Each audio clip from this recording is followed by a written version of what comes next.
I forgot to set the alarm. Hang on. Keep the rednecks out. Did you hear it? I have a motorcycle alarm on there. Those things are great. They're like $17. Uh-huh. I also have one on right there. I don't use it as an alarm. I use it to blast birds off there. Because those fucking birds, we feed them. We buy like... What is the alarm on? This alarm is on the door of the Astro Hut. So if someone touches that door, it'll scream. Oh yeah, this is working. Let's see. It's hard to see, but those two eyes are the center. Oh, of I see. Is it going to zoom in and on there's them? some red in this region. Oh, shoot. Yeah, I was going to say, let me pull up the thing I shot for an hour of this, but no, we don't have the CV. Wow. Oh, but I have it right here. But I want to shoot several nights of it, because the more you shoot, the more better it gets. Oh, these are the little kittens that got eaten by coyotes. So, you know, people ask me sometimes, like, well, why don't you catch those cats and get them fixed and stuff? First of all, because we're already paying for 5 cats. And second of all, we've tried catching them. We've only been able to catch one. We caught one bandit when she got attacked by a dog and had a big open infected wound on her back. We trapped her and took her to the vet. But, yeah, we've never petted any of them except Chris, who's not stray, and Bandit against her will. Oh, here's a cool picture. Look at this. Oh, wow. It's by that hay.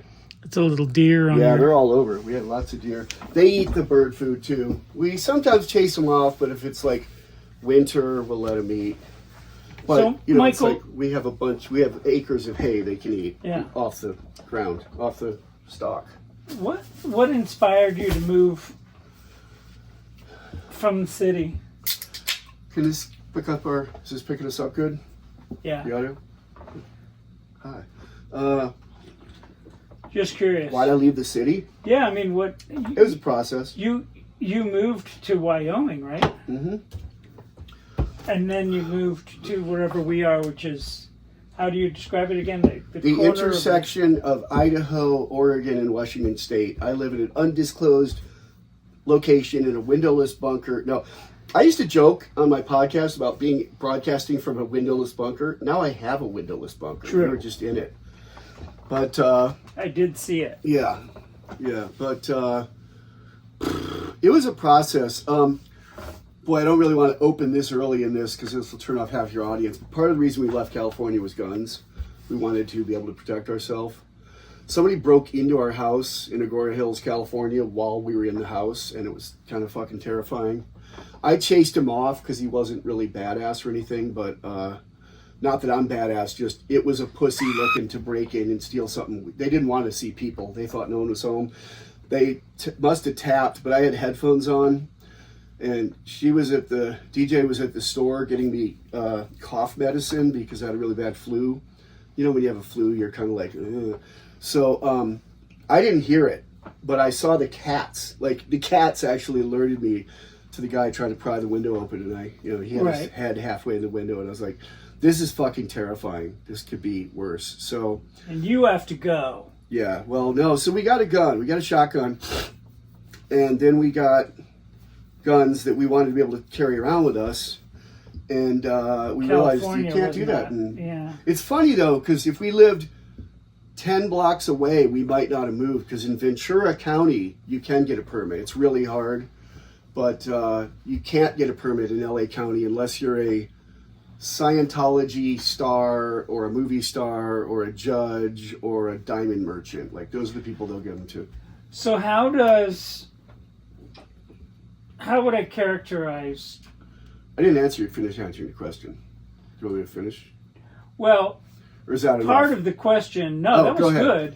Part of the question, that was great, but part of the question is how does, and I'm thinking of a way to characterize, like, you as the musician, a young, free-form urban youth end up here? A psychedelic,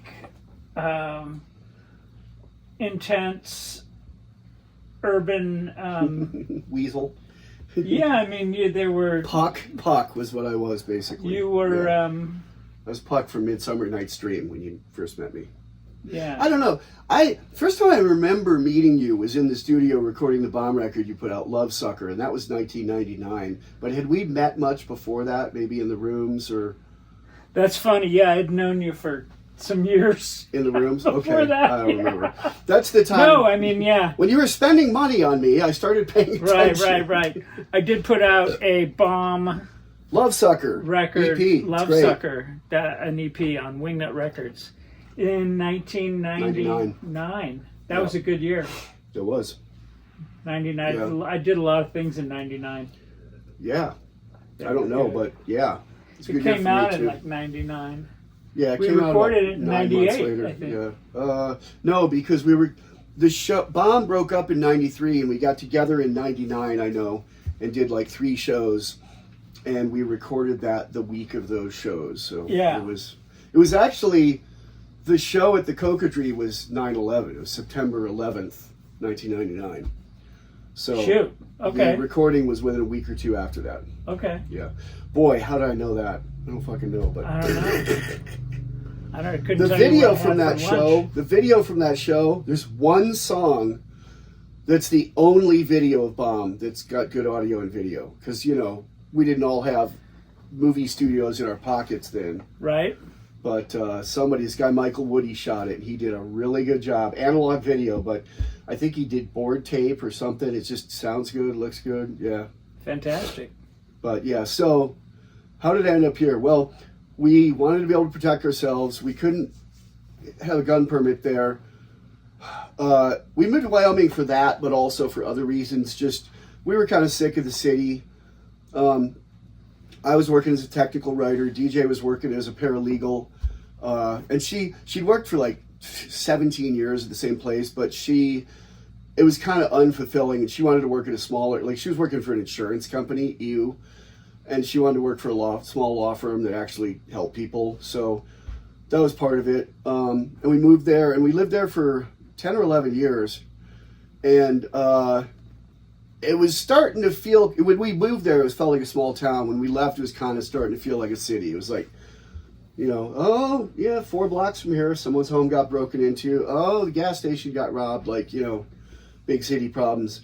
But other than that, I also had a really bad health issue that I'm still kind of having. But I smoked about 2 packs a day average for 30 years, which is 60 pack years.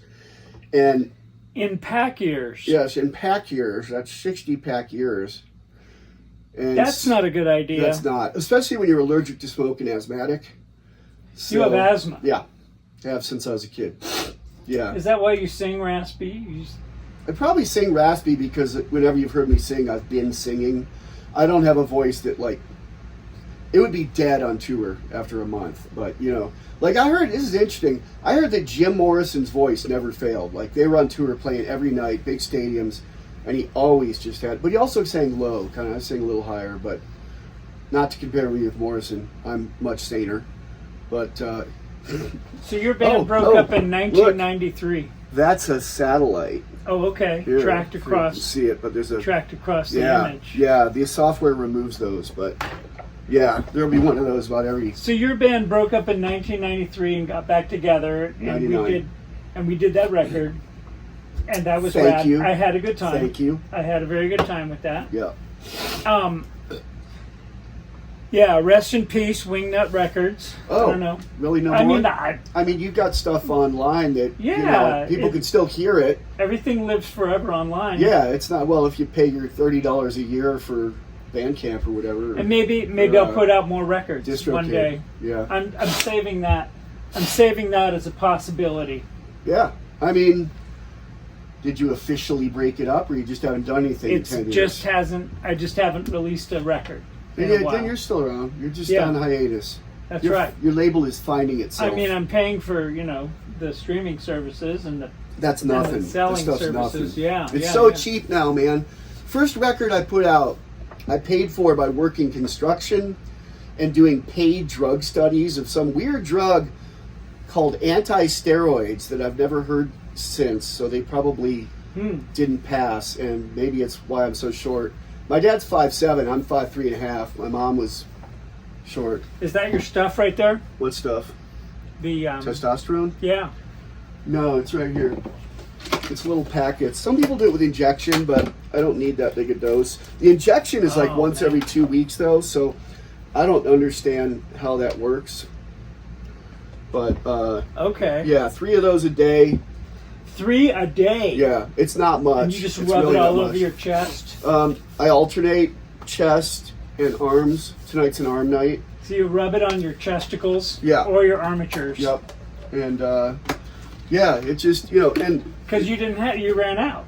Yeah, and most men do. Like men get tired and when they get 50, but it doesn't have to be. I mean, I'm not trying to sound like an ad for it, but I recommend any male that's over 50 gets their testosterone tested because, like, to reiterate, I'm not taking a huge amount, and it's not like, oh, I need to be able to get a boner. It's like, I just felt fucking run down all the time and had some other health issues that have almost completely cleared up after 6 months of this. Wow. And my T's not huge now. Like, my T is lower than an average 18-year-old male now, but it's higher than it was, which is good. Wow. So, yeah. Shoot. But let's see. Why did we move here? So... We're still on that. Yeah, I'll get off it real quick. No, I mean, okay. You pretty much answered, and then there was all this stuff, and then why we moved here though from Wyoming, Casper? Yeah, my health issues. Part of it was that we were at such a high altitude. Like I'm on oxygen at night. I'm on CPAP at night, and then I put in there's an oxygen because of the emphysema from the 60-pack years. Yeah, because I also have a lot of problems, but I also have something called. By the way, we all have a lot of problems. By the way, I walk with a cane. I can walk without it, but the reason I carry it, other than to keep Pris from coming in the house gently when she opened the door, but cat prodding, but gently. But sometimes I sit down and can't get up. That's why I have this. Walk softly and carry a big stick. But 90% of the time, 99.9% of the time, I'm only carrying it in case I need it. I don't need it. I also need it. It helps me get up. I just have lower back problems that old men get at 60. I have a hard time getting up. Want a cane? I have one you can have. Yeah, I mean, these are $16. I can't really play a show with a cane. I mean, but sometimes I'll fall over on the stage, and I need someone to help me get up. $16 on Amazon. I can't really I'll tell you here, sit down and try this to get up. No, I mean I lean on things. Yeah, try this though. Yeah, this is great. Yeah. And then you get to be a fucking old coot and shake it and say, "Get off my lawn!" Get off my lawn. Yeah, I love that. Yeah. Get off my lawn. I won't have a shotgun like a sawed-off shotgun though. But yeah, I don't be more effective. I don't wave guns around at all ever. Like they don't come out ever. Yeah, you don't. My wife carries and I carry, and we don't have a ton of guns. We just have the guns we carry and a shotgun, basically. But and you have the freedom to do that because you don't live in the city. Yeah. I mean, we do have a permit here. You have to have a permit to carry a gun here legally, but because this is basically Wyoming where I live, but it's like Portland legally. Right. Not to say I'm in Oregon, but if I were.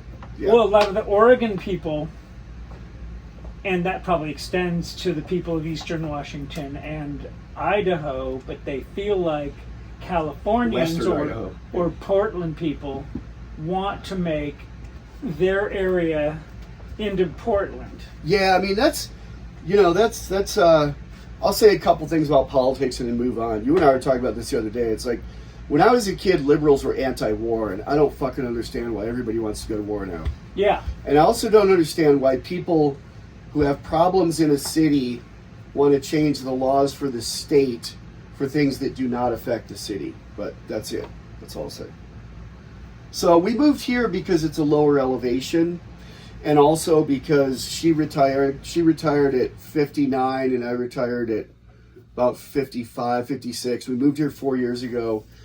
Got this place, got 2 acres here, and I like living here a lot for a lot of reasons. One is that, I mean, you'll see if you're still here when it starts getting light in 3 hours. we're really far from our neighbors. Like, football field is the nearest neighbor. Well, I mean, over here, this lady's a little closer, but she's like our best friend. We call her Grandma, and we, you know, she bakes us cookies, and we help her with stuff and bring her mail, and that Pris is her cat. But, you know, all the neighbors are cool. No problems with any of them. They've helped us get animals back in the pens when they get out. They're just great people. But there's just so few people per square mile here. I love it. Because in cities, you're constantly brushing up against... It's just mentally hard for me. Yeah. Yeah. So now it's night. So it should be... I mean, it doesn't look very dark, but you take, you know, 6 hours of these and stack them and then push the saturation. Okay. It's fucking stunning. But yeah, I mean, no, I've seen your work. It's and where can people look at your photography? Let's just phonetically. Well, the spell easiest it out. way to do it is some of it is on my blog that is pretty not very active, but it's michaelwdean.com, MichaelWdean.com. But there's a site called Astrobin, ASTROBIN.com, which is where a lot of people who do astrophotography post their stuff and share it, and it's cool because it's searchable. Like, if you want to know, oh, what's this scope do, and you can see all the pictures taken with that scope. Right. It's run by one guy. He's a fucking genius, and he's very proactive. Like, I've never seen a website where I'm like, oh, I had a problem today, and an hour later, 2 hours later, he's like, okay, it's fixed. Try it now. Like, you know, try that with Facebook, or even some smaller sites, but. Astrobin.com and search my band name Biptunia, which is Bravo, India, Papa, Tango, Uniform, TU, November, India. Can you really do this? Alpha, yeah. Can you really do that? Slowly. Like, I can read music slowly too, but slower than that. Can you do it in whatever that's called? NATO alphabet? Alphanumeric NATO alphabet. Yeah. Yeah. Cool. Yeah, I have to think about it, but... Yeah. And then... But yeah, Biptunia, Biptunia on Astrobin. All my pictures are there. So it's like a miracle that you came out of this...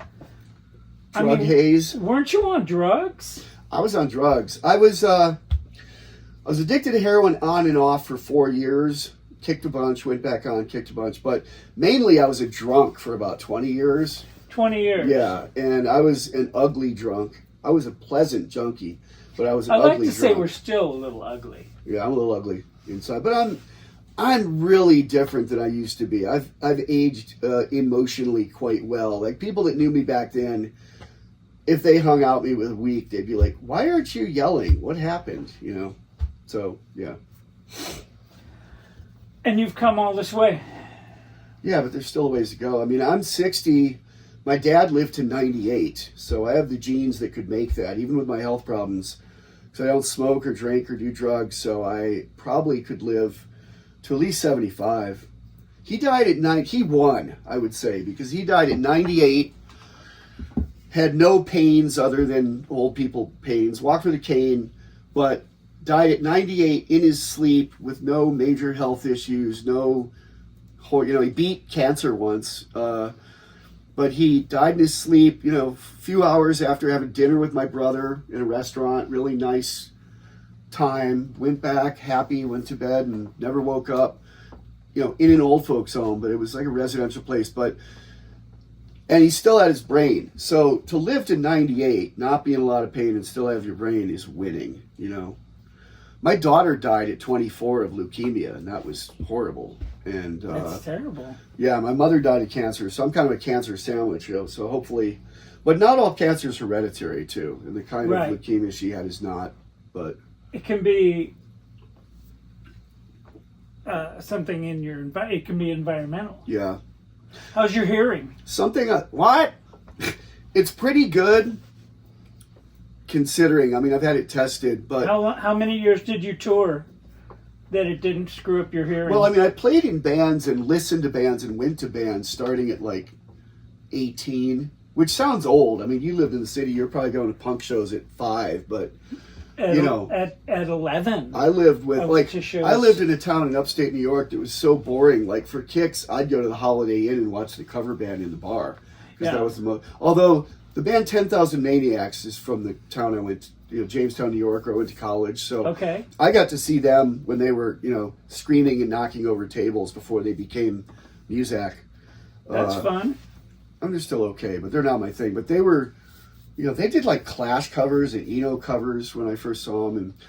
But I've been listening to loud bands since I was 18, and I've been playing in loud bands since I was 20. And I toured with Bomb pretty much. We started in '86. Our first show was opening for Flipper at the Farm in San Francisco. Good first show. And '86, broke up in '93. We toured fairly consistently from like 97 to 87 to 93. We played about 600 shows in that time. So, and not just us, but the loud opening band and whatever. So that's a lot of shows. Yeah, and then when I got into guns, I didn't wear hearing protection for about the first 6 months, and that really did more damage. But I can hear okay. I can hear really quiet things like, if she drops something light at the other end of the house and it's quiet, I can hear it. But the problem is I have kind of tinnitus. I don't have a constant ringing, but like if I have to put on hearing protection to do dishes, to put dishes in the dishwasher, because if I clink 2 dishes, it really hurts. Like anything that's clinky and loud or whooshing sound, like loud running water. Like I can water the garden, but really anything that's whooshing, even music that's not too loud, that has like whooshing sounds or clinky sounds in it, like a lot of electronic music I hate because they both have a lot of that. But but overall it's pretty good. I mean, there's a lot more wrong with me than my hearing for my age. But I have the CPAP because I have apnea. You know what apnea is? Yeah. So there's 2 kinds, and I have both. Like people are sleeping and then they can't. They're like tossing and turning and making a lot of noise. Like sleep apnea, you stop breathing, a lot. And I had the most my sleep study had ever seen. I had 145 events per hour. Oh wow! Which is like more than 1 a minute. Intense. Yeah, and sleep apnea. There's 2 kinds of sleep apnea. The one most people have is just your neck's too fat and it squishes kind of when you sleep. But I have that's called general sleep apnea, I think, and I have central sleep apnea also, which is your brain stops sending you my brain wants to kill me. My brain stops sending me the impulse to breathe. So this is a special kind of CPAP. Regular CPAP is just for the fat kind. It just keeps a pressure. But this, if I stop breathing, it's basically a ventilator. Okay. It's more expensive than the other ones, but I'm not bragging. You're worth it, bro. I'm bragging about my medical equipment. No, yes. It's like insurance payments. Well, that is the beauty of the old punk rockness. Yeah. I finally have good medical insurance. That's a really health insurance. That's a really nice. So you're 60? Yeah. Yeah, I turned 60 a month ago. Wow. Yeah.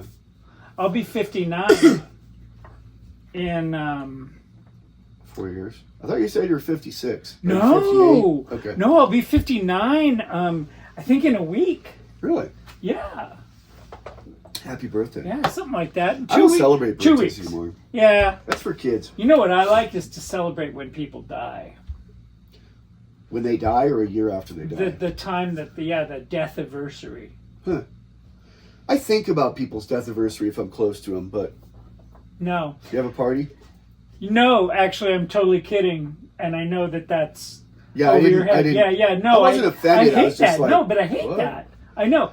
People are like, oh, gosh, I'm so down. It's the anniversary of when so-and-so died. And I'm like, why? Why would you? Why are you celebrating that unhappy moment? Right? I have a family member who will email me and be like, today would have been Mother's 80th birthday, and I'm like, what? Well, at least it's her birthday. Yeah, that is true. That's better. And not like, oh, it was a year ago. Well, she'll do that too. She'll do that too. It's like, I don't know. Yeah, I don't either. I don't know what happens when you die. I mean, no one does. But this is why we're here. We're going to talk about this kind of stuff. Here or here on this planet? No, just you and me right now. Is that working? There's no red light. I don't think there'd be a red light. No, there's no red light. It's a camera. You sure? You want to check it? Yeah, I did. Okay. I checked it. Cool. This is why we're here, though. I mean, to talk about this kind of stuff. Yeah, I'm into it, man.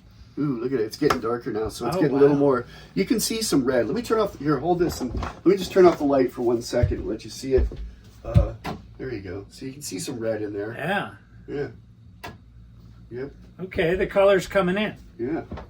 Yep. The red is hydrogen. It's ionized hydrogen. Uh-huh.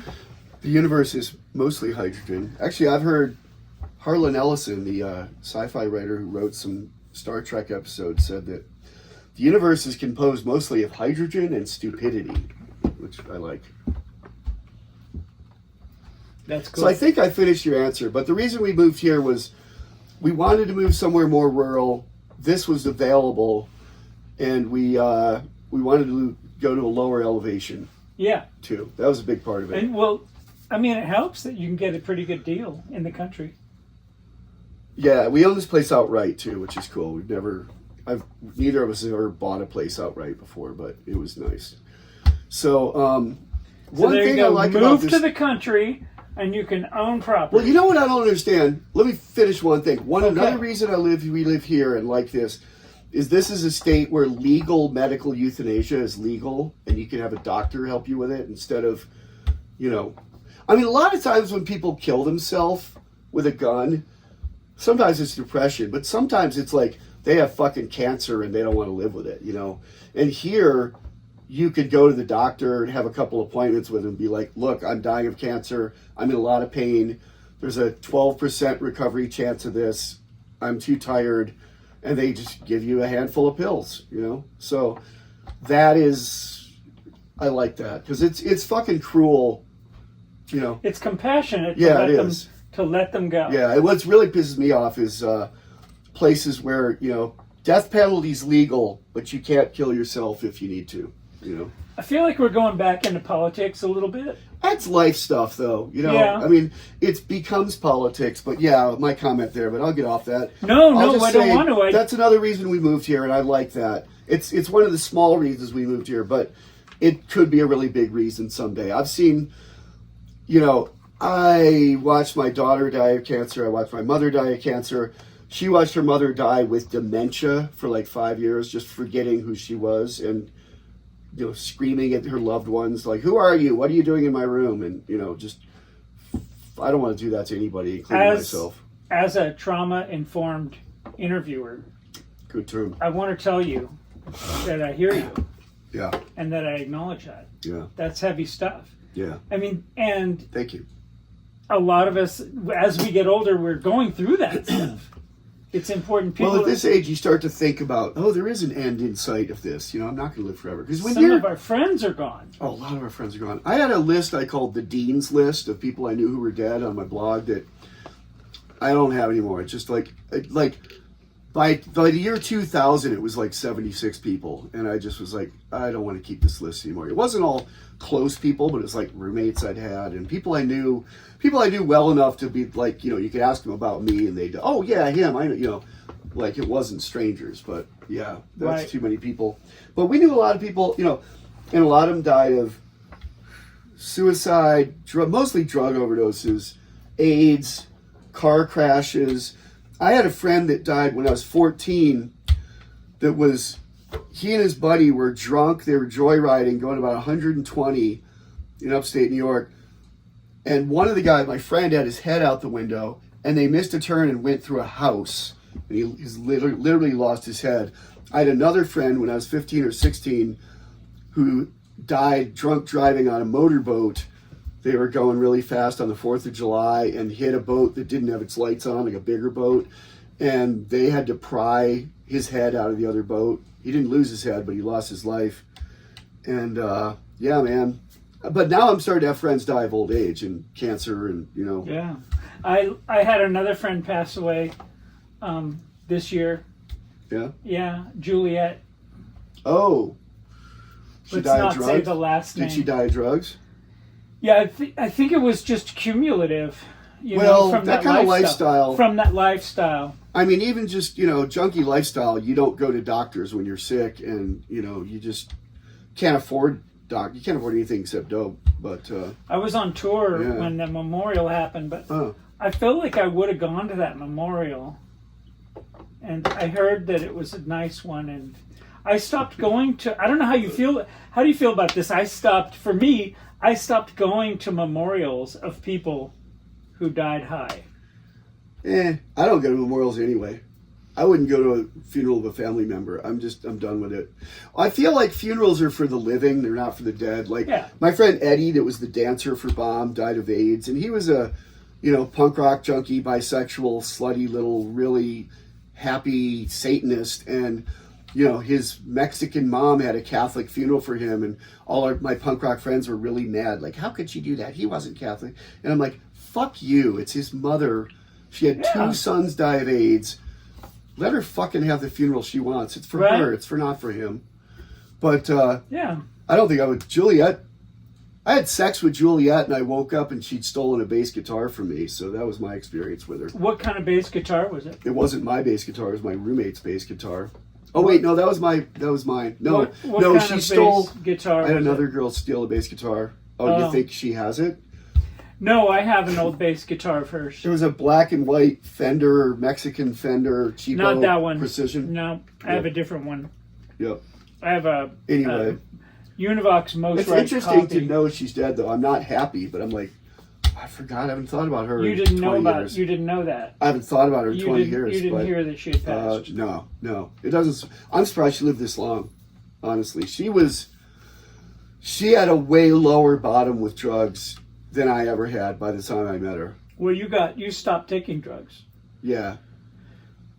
I mean, I ran out of money is why I stopped. But I think if I'd had all the money in the world, I would have stopped about a year later. Didn't you have an epiphany and find God and become a sober guy and get tattoos and move to Southern California and start listening to Sublime and go to strip clubs? That's funny. All those guys I knew like that. I'm so proud of that little thing I just said. That was really good. All those guys. Thanks. You didn't add and go to strip clubs. Those guys go to strip clubs together to get tattoos and start sober. Getting barbershop haircuts. Listen to Sublime. You didn't become a barber. That's funny. Sublime has a lyric in his song that's inspired by a band I was in. That line, I don't care if my mom smokes pot.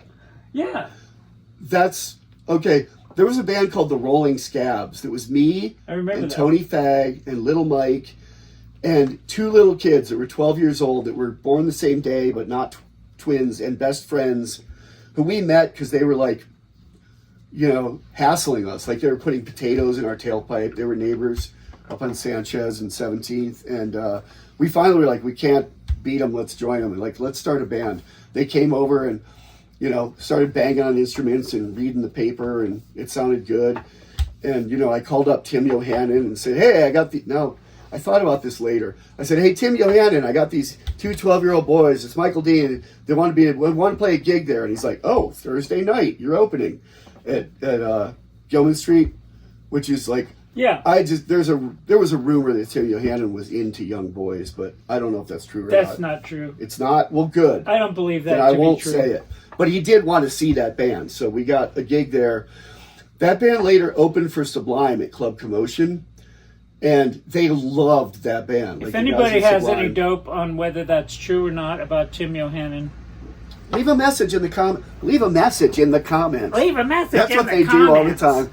That's what leave a message in the comments. The dudes on YouTube. Yeah, don't forget to subscribe and blah, blah, blah. Leave a message in the comments. Like and subscribe our channel. This is Michael Dean's channel now. So, my whole YouTube thing is that I'm the punk rock president. I've seen that term. What's that mean? You're the president of punk rock. Yeah. Yeah, okay. Because I just decided.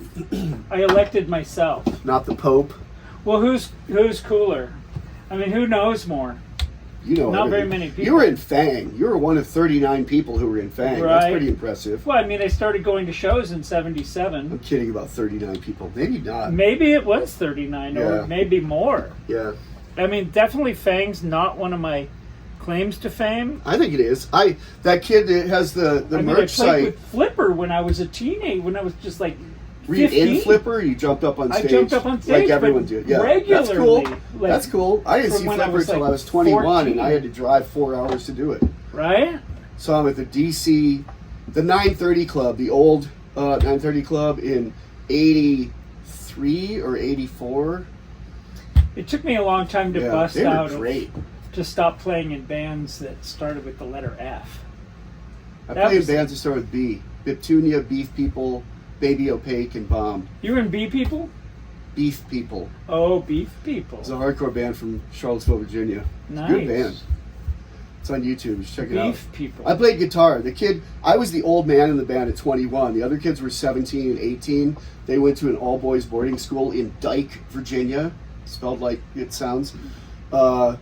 And one of the kids, an all-boys boarding school, I also went to an all-boys boarding school and got kicked out. But their guitar player got kicked out for having a girl in his room. And you don't do that at all-boys, but you just have a boy in your room, probably at all-boys boarding schools. Religious boarding schools. But... and why not? Yeah, but he got kicked out, and I liked this band, and I was like, I'll play guitar. So I was driving like 40 miles each way to go out to the Sticks and rehearse with them, and we played some gigs. And John Beers, you know John Beers from the Happy Flowers? Okay. He was my roommate, and he was also in the Landlords, really good hardcore band. I remember them. He had a little label called Catch Trout Records, and he called that because his grandpa left him some money, and he started the label with it, and he liked to go trout fishing with his grandpa. So, you know, the Catch Trout Records put out Beef People, Baby Opaque, the Happy Flowers, his band, the Landlords, his band, and yeah, he got us into Don Zientara's studio, and we recorded, you know, an LP's worth of equipment in about 6 hours, recorded and mixed like you do at Don Z's. Where have you recorded besides Toast, where I met you, or Coast? Oh yeah. Did you ever go to Tom Allen's? No. No? We record at we record with Bart Thurber. Heard the name. House of Faith. Is he down in the like warehouse district, like 250 Napoleon or something? He's in East Oakland, but he used to be in the South Bay. Oh. Yeah, he was in Northern California. He was in like Burlingame or something for a long time, or somewhere in the South.